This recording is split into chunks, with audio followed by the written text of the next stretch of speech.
Hi friends, I hope आप सब ठीक होंगे। तो शायद आपको स्टार्टिंग की 2 वीडियोस पसंद आई हो, इसलिए ना आज हम 9-10 क्वेश्चन को कवर करने वाले हैं। ये क्वेश्चन भी बहुत इजी है, तो चुटकियों में सॉल्व हो जाएगा। तो हम देखते हैं हमें क्या क्या इन्फॉर्मेशन गिवन है, जिसके बेसिस पे हम अपना सोल्यूशन निकालेंगे।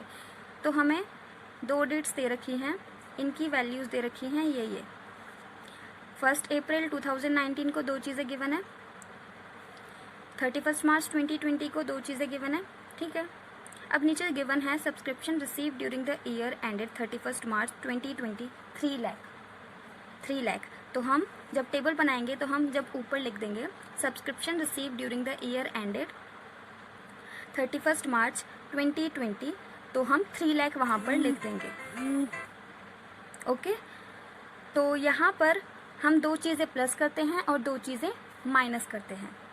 अब आप मेरे को एक बात बताओ, यहाँ पर हमें कुछ भी गिवन नहीं है कि ये दोनों चीज़ें फॉर द ईयर एंडेड है या फॉर द बिगनिंग है, ठीक है, या फिर एट द एंडेड है या फिर एट द बिगनिंग है। हमें कुछ गिवन नहीं है कि एट वाली चीज़ें दे रखी हैं या फिर फॉर वाली चीज़ें दे रखी हैं। तो इस केस में हम क्या करेंगे, सोचो। चलो मैं बताती हूँ। यहाँ पर हमें जब कुछ गिवन ही नहीं है तो हम इन चीज़ों को हम टोटल मानते हैं, मीन्स एट वाली मानते हैं। तो हम इन सबको एट वाली मानते हैं। अब नीचे एक एडजस्टमेंट टाइप की कुछ चीज़ दे रखी है, subscription still in arrear for the year ended 2018-19 10,000। क्या बोल रहा है कि सब्सक्रिप्शन 10,000 का अभी भी एरियर में है, बट वो एरियर कौन से ईयर को बिलोंग करता है, प्रीवियस ईयर को। तो आप मुझे एक बात बताओ, जब यहाँ पर सारी चीज़ें ऐड दे रखी हैं, मीन्स टोटल दे रखी हैं, तो क्या ये 10,000 इस वाले में इंक्लूड नहीं होगा क्या? इसमें इंक्लूड होगा ना। आपने सेकंड वीडियो देखी होगी, तो हम आउटस्टैंडिंग एंड कैसे निकाला था, एट द एंड कैसे निकाला था, टोटल कैसे निकाला था। तो वो 10,000 इसमें इंक्लूड नहीं होगा क्या? होगा ना। तो यहाँ पर ये क्या है, 15,000 प्लस 10,000।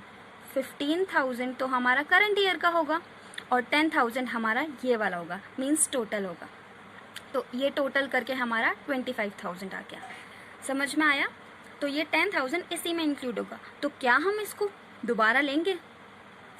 क्या ज़रूरत है लेने की, जब हमें यहाँ पर दे रखा है सब कुछ, यहाँ पर इसी में इंक्लूड है ना, क्योंकि यहाँ पर हमें सारी चीज़ें ऐट वाली दे रखी हैं। अब ऐट वाली दे रखी हैं तो 15,000 प्लस 10,000 होगा ना, ये 10,000 यहाँ पर इंक्लूड है, इसलिए कोई ज़रूरत नहीं है इसको लेने को, सिर्फ इग्नोर करो।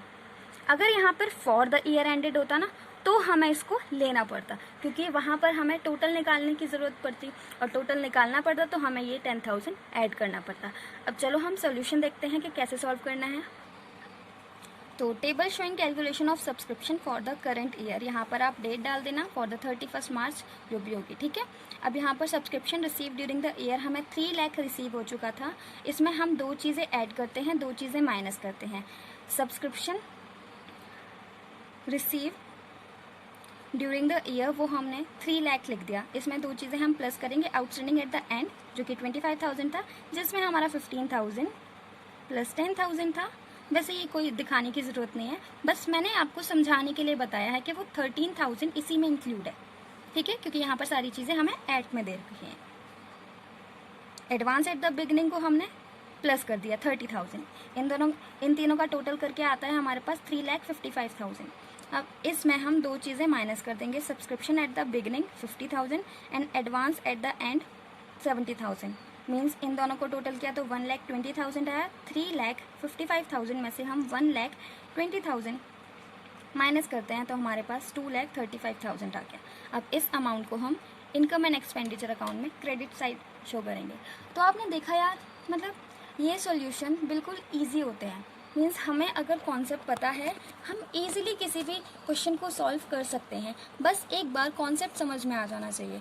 तो हमें ज़्यादा फोकस करना चाहिए किस पर, कॉन्सेप्ट पर।